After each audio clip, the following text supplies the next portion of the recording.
खास तौर से हमारी उन मां और बहनों को जिन्होंने अपने घर से निकलकर हम तमाम को एक उम्मीद दी कि अब जमहूरियत में एहतजाज करने का तरीका भी हमारी मां और बहनों ने पूरे भारत देश में हमको सिखाया।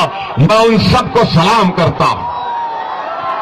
मैं एक और बात आपके सामने अर्ज करके यहां से रुखसत हो जाऊंगा। मैं आपको बता रहा हूं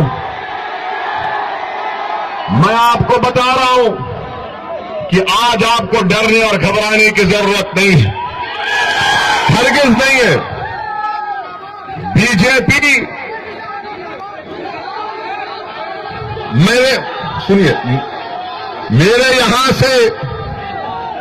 मेरे यहां से जाने के बाद यकीनन कांग्रेस, आरजेडी, जेडीयू, बीजेपी के सब लोग आएंगे, क्योंकि जब शेर जाता है तो शेर जाने के बाद ही सब आते हैं। तो वो आएंगे और आकर एक बात जरूर कहेंगे सबके सब। आरजेडी कांग्रेस बोलेगी ओवैसी वोट कटुआ है, ये वोट तुम्हारे काटने आया है। मैं आपको इनका सवाल का जवाब अब दे रहा हूं। मैं वोट काटने नहीं, मैं तुम्हारी जिंदगियों को हराम करने आया हूं, जो 50 साल से हमको तकलीफ दिए। मैं वोट काटने नहीं आया हूं, मैं वोट तुम्हारा लेने आया हूं। मैं तुम्हारे दिलों को मिलाने आया हूं। मैं तुम्हारे दिलों में जो जज्बात छुपे हैं वो उसको अपनी जबान से उसकी तर्जुमानी करने की कोशिश कर रहा हूं।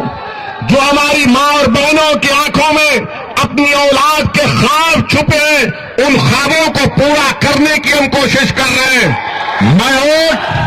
मैं दिलों को मिलाने आया हूं और दिलों को मिलाकर रखूंगा इंशाअल्लाह ताला। और ये आरजेडी कांग्रेस से ये पूछ लेना कि पार्लियामेंट के चुनाव में 40 सीटें हैं बिहार में, 39 लोकसभा सीट पर कैसे जेडीयू बीजेपी कामयाब हो गई? क्या आपने पार्लियामेंट के चुनाव में बीजेपी को वोट दिया, नीतीश को दिया? तो फिर कैसा जीता मोदी? कैसा जीता बोलो? कैसा जीता वो? जब हमने वोट नहीं दिया तो कांग्रेस का वोटर, आरजेडी का वोटर सब मोदी को वोट दिए।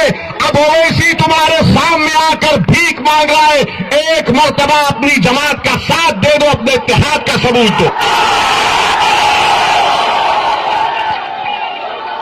मेरे अजीज दोस्तों और बुजुर्गों, एक और अहम बात कि हमारा अलायंस हुआ है। हमने कुशवाहा साहब की पार्टी आरएलएसपी से अलायंस किया। बहन मायावती की बहुजन समाज पार्टी भी उस अलायंस में शामिल है, जिसके उम्मीदवार हमारी बहन यहां पर है। आपसे मेरी गुजारिश है कि इसमें देवेंद्र यादव साहब की भी पार्टी है, और हमारे राजभर साहब की भी पार्टी है। कुल मिलाकर 6 पार्टियों का ये डेमोक्रेटिक सेक्युलर अलायंस फ्रंट बना। और हमने कुशवाहा साहब को अपना चीफ मिनिस्टर के तौर पर अपना उम्मीदवार बनाकर पेश किया। मेरी आपसे गुजारिश है कि हमारी ये बहन यहां पर जो खड़े है और जो बीएसपी के कैंडिडेट्स या जो जहां कहीं भी इस अलायंस के कैंडिडेट्स हैं, हमारी बहन जनाब रीता देवी और राघवेंद्र मेरे नुमाइयों के तमाम अराकी मौजूद हाथी मेरे नौजवान साथियों, मेरे ने अपना कीमती वक्त निकालकर आज के इस इंतखाबी जलसे में शिरकत की। मैं आपका अपनी दिल की गहराइयों से आपका शुक्रिया अदा करता हूं। मैं आपको ये बात बताने आया हूं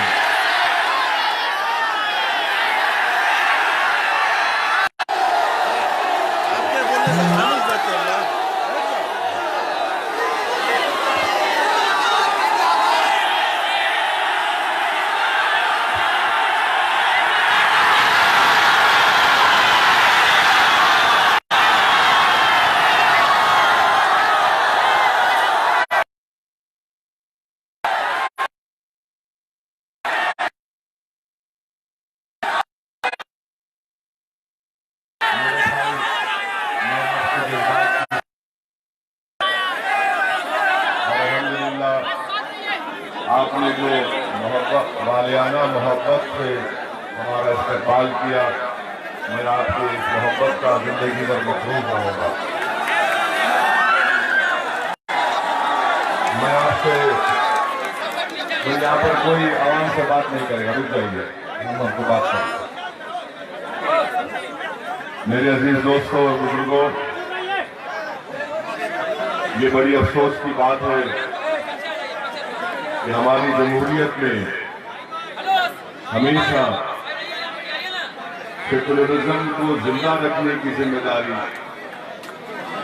ज्यादातर वजीर आजम के पास कुछ नहीं है सिवाय इसी के कि कोरोना हुआ तो तबलीगी जमात को जिम्मेदार खड़ा कर दिया। कोर्ट में कई हाई कोर्ट्स ने कह दिया कि तबलीगी जमात के लोग जिम्मेदार नहीं है। इसके बावजूद भी इनके पास इसका कोई जवाब नहीं। उत्तर प्रदेश के चीफ मिनिस्टर आए, बिहार को आए, बिहार के इलेक्शन के बारे में बात करने के बजाय दूल्हे भाई के बारे में बात किया। बिहार का चुनाव है और ओवैसी को पाकिस्तान से जोड़ दिए योगी तुमने। सुनो आरएसएस वालों और आरजेडी के बीजेपी के